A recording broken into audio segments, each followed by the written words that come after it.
नमस्कार मित्रों, भगवत चर्चा में एक बार फिर आप सबका स्वागत है। हम लोग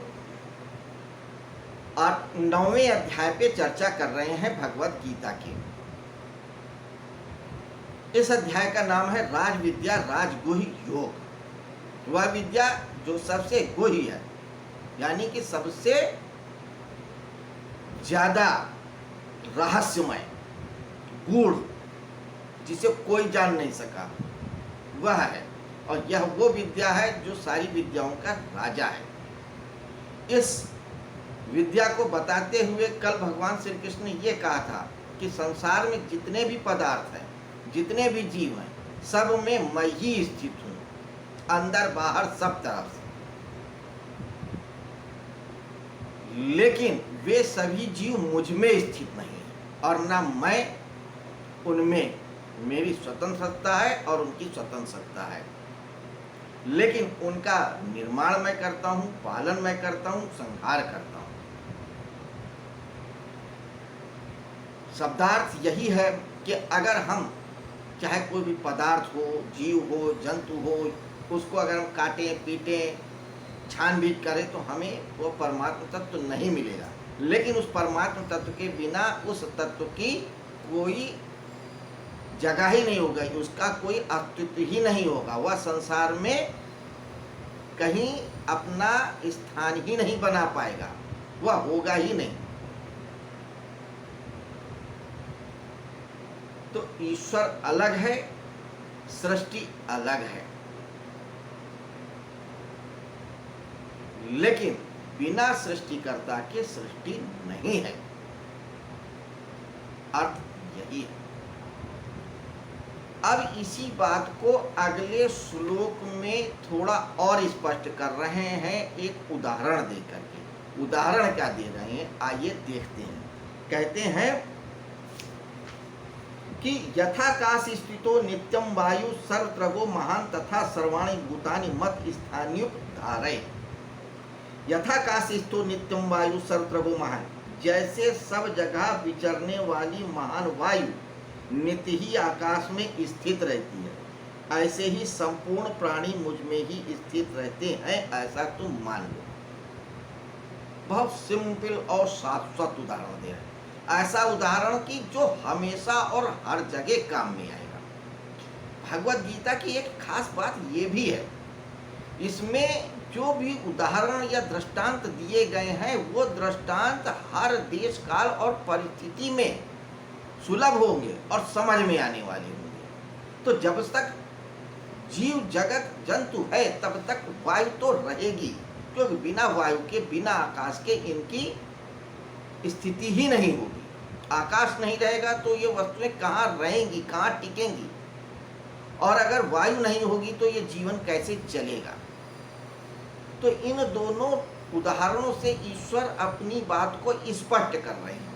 जैसे आकाश में वायु व्याप्त रहती है और पता नहीं लगता है, सिर्फ हमें अनुभव होता है, बस ऐसे ही ईश्वर हर जगह आकाश और वायु की तरफ व्याप्त रहता है, हमें अनुभव में नहीं आता इंद्रियों के द्वारा। यह बात तू मान ले। अर्जुन से कहते तू मान ले, इफ और बट मत कर, उसमें कोई संशय मत कर, मान ही ले अब तू। क्योंकि जितना इफर बट करना था, जितना संशय करना था, वो तू कर चुका है। क्या ऐसा होगा, वैसा होगा, फलान होगा, दिमाग होगा, अब तू छोड़। अपनी बुद्धि चला चुका जितना चलाना था, अब तू श्रद्धा कर। तो ये जो राज विद्या राजगुह्य श्रद्धा का विज्ञान है, ये श्रद्धा की बात है। जब तक श्रद्धा नहीं उत्पन्न होगी तब तक परमात्मा का अनुभव नहीं होगा। क्योंकि श्रद्धा न होने का अर्थ यह है कि संशय है, और संशय का अर्थ यह है कि बुद्धि चल रही है, और बुद्धि चल रही है तो इसका मतलब ईश्वर नहीं आएगा आपकी पकड़ में, क्योंकि वह मन, बुद्धि, चित्त, अहंकार सबके परे है। तो बुद्धि भी एक तत्व है, प्रकृति का हिस्सा है, उस अपरा सत्ता का एक छोटा सा हिस्सा है। कैसे जानोगे? तो पूर्ण को तो पूर्ण से ही जाना जा सकता है ना, खंड से कैसे जानोगे? तो बुद्धि तो खंड है, उस पूर्ण का ही हिस्सा है, तो कैसे जानोगे? तो खंड तो पूर्ण में हो सकता है, लेकिन पूर्ण खंड में नहीं समा सकता। इसलिए बुद्धि में ईश्वर नहीं आ सकता। तो बुद्धि को जब छोड़ोगे, संशय को छोड़ोगे, श्रद्धा करोगे तो ही आएगा। तो श्रद्धा का अर्थ है तर्क नहीं है। श्रद्धा तर्क देखती ही नहीं है। श्रद्धा का अर्थ है जहां मन बुद्धि चित्त सब गिर गए हैं, जो इष्ट है, जो गुरु है, जो श्रद्धेय है, उसने जो कह दिया वही ब्रह्म वाक्य हो गया। मैं एक पुस्तक पढ़ रहा था तो उसमें एक उदाहरण है, उदाहरण क्या, एक घटना का जिक्र है। उसमें ये बताया गया कि एक महाअवतार बाबा है, आजकल काफ़ी सोशल मीडिया में उनका चल रहा है, लेकिन उनके बारे में सबसे पहले योगानंद परमहंस बाबा ने अपनी पुस्तक में योगी कथामृतम में जिक्र किया था। बाद से उसके बहुत से लोग उनके फॉलोअर्स बने और कई कई किताबों में, तंत्रों में और धार्मिक लोगों ने, ऋषियों ने, मुनियों ने इसकी पुष्टि भी की है कि महाअवतार बाबा एक अजर अमर आत्मा है, योगी हैं, जो हमारे इस पृथ्वी लोक में सशरीर विद्यमान है, कई हजार उनकी आयु है। उनके पास एक व्यक्ति आता है और उनसे कहता है कि हमें आप अपना शिष्य बना लें। अव्वल तो महाअवतार बाबा किसी को दिखते ही नहीं, वो सूक्ष्म शरीर में रहते, लेकिन उस शिष्य की पूर्ण प्रभाव से वो उसको दिखते हैं, उनको दिखते हैं। तो वो कहता है बाबा जी आप मुझको शिष्य बना लें। महाअवतार बाबा बहुत कम शिष्य बनाते हैं। उन्होंने कहा कि नहीं, मैं तुझे शिष्य नहीं बना सकता, नहीं, अगर आप नहीं बनाएंगे अपना शिष्य तो मैं इस खाई में कूद जाऊंगा, पहाड़ की खाई में, हिमालय की। उन्होंने कहा तू कूद जा, और वह शिष्य कूद जाता है। तो महाअवतार बाबा के सारे शिष्य आश्चर्यचकित होते हैं, लेकिन महाअवतार बाबा मुस्कुराते रहते हैं और वो शिष्य उन कूद जाता है तुरंत। फिर महाअवतार बाबा नीचे जाते हैं खाई में और उस व्यक्ति की, उस शिष्य की, जो शिष्य नहीं रहता, उनका भक्त रहता है, उस भक्त की सारी हड्डियों और शरीर को जोड़ करके उसको पुनर्जीवित करते हैं और अपना शिष्य बना लेते हैं। तो ये कहलाती श्रद्धा, कि जिसके प्रति श्रद्धा है उसने कह दिया कि कूद जाओ कुएं में, तो कूद जाना है, क्योंकि इतना विश्वास था उस भक्त को कि महाअवतार बाबा जो भी करेंगे बेहतर करेंगे। अगर उन्हें मारना ही होगा तो मुझे मार डालेंगे, मर ही जाने देंगे। अगर मेरा कल्याण करना होगा तो कल्याण कर देंगे। तो पूरी श्रद्धा है, तो इसको कहते हैं श्रद्धा, जहां पे कोई तर्क नहीं है।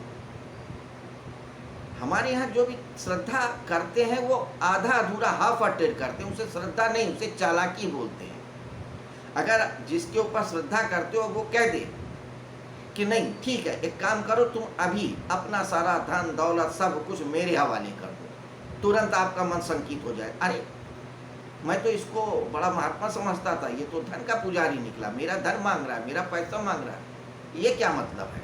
आपकी श्रद्धा कहाँ गई? श्रद्धा का अर्थ ही यही है कि आप उसके ऊपर पूरा विश्वास करो। वो कहता है जान दे दो तो दे देना है, धन देना है तो दे देना है, सोचना नहीं है। और इस श्रद्धा पे गुरुजीएफ ने बहुत प्रयोग किए। रूस का एक विचारक था, 20वीं शताब्दी में था, अद्भुत आदमी था, ओशो की किताबों में अक्सर जिक्र मिलता है। तो वो अपने शिष्यों को श्रद्धा करने के लिए कि उनकी श्रद्धा पक्की हो जाए, बड़े उटपटांग प्रयोग करता था। ऐसे ऐसे कार्य करता था कि लोग उसको पागल और झक्की भी समझने लगते थे, लेकिन वो करता था। जो उसकी परीक्षा में पास हो जाता था वो पा लेता था, जो फेल तो फेल। श्रद्धा कई प्रयोग उसने किए। एक बार उसने अपने 2-3 शिष्यों को एक तालाब में डाल दिया, कहा इस तालाब में जाओ, और जैसे ही वो तालाब में गए पानी चलवा दिया, पानी भरने लगा लबालब, और एक मगरमच्छ छोड़ दिया। अब उसके शिष्य बाहर निकलने की कोशिश करने लगे, लेकिन वो कहता तुम लोग इसी तालाब में रहो। 1-2 तो निकल के आ जाते कि अरे मारो गोली, ये गुरु है कि पागल है, लेकिन एक शिष्य लगा रहता है, डटा रहता है, और मगरमच्छ खाता इसके पहले ही वो बचा लिया जाता है, वो पा जाता है। बाकी उसने एक शिष्य को रख के सबको भगा दिया, कहा कि तुम्हारी श्रद्धा नकली है, झूठी है, चालाकी से भरी है। तो कृष्ण जिस श्रद्धा की बात कर रहे हैं यही कह रहे हैं कि अगर कृष्ण ने कहा तू युद्ध कर, अगर मरता है तो तू मर जा, वैसे तो तू मरेगा नहीं, लेकिन अगर तेरे को लगता है मर जाना है तो तू मर ही जा, वही श्रेयस्कर है। ये डर डर करके जीने से अच्छा है तू मर जा। और युद्ध को तैयार हो जाते हैं, ये श्रद्धा है। फिर वो प्रश्न नहीं करते हैं कि ये पाप है पुण्य है क्या है क्या नहीं, ये श्रद्धा है। तो अर्जुन बुद्धिमान व्यक्ति थे, संशयशील थे लेकिन बुद्धिमान थे। उन्होंने ये जान लिया था कि मेरा जो रथ हाँक रहा है, जो मेरा इस समय ड्राइवर है, सारथी है, वो कोई छोटी मोटी हस्ती नहीं है, वो स्वयं परमात्मा है।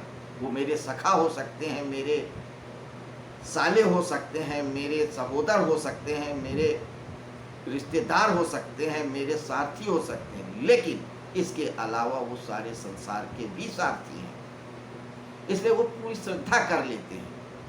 बाकी और कोई नहीं श्रद्धा कर पाता है। भीष्म है, द्रोण है, भीम है, अर्जुन है, नकुल है, सहदेव है, शल्य है,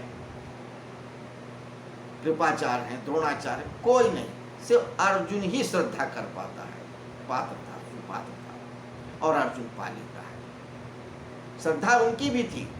भीष्म बहुत आदर करते थे कृष्ण का, धृतराष्ट्र बहुत आदर करते थे कृष्ण का, कृपाचार्य और द्रोणाचार्य भी आदर करते थे। कौन नहीं आदर करता, सब जानते थे, लेकिन श्रद्धा नहीं थी। तो यहाँ पे उसी श्रद्धा की बात कर रहे हैं कि सब कुछ दांव पे लगा दे, कुछ मत बचाए, जरा सा भी मत बचाए, खुद को भी मत बचाए, तो श्रद्धा है।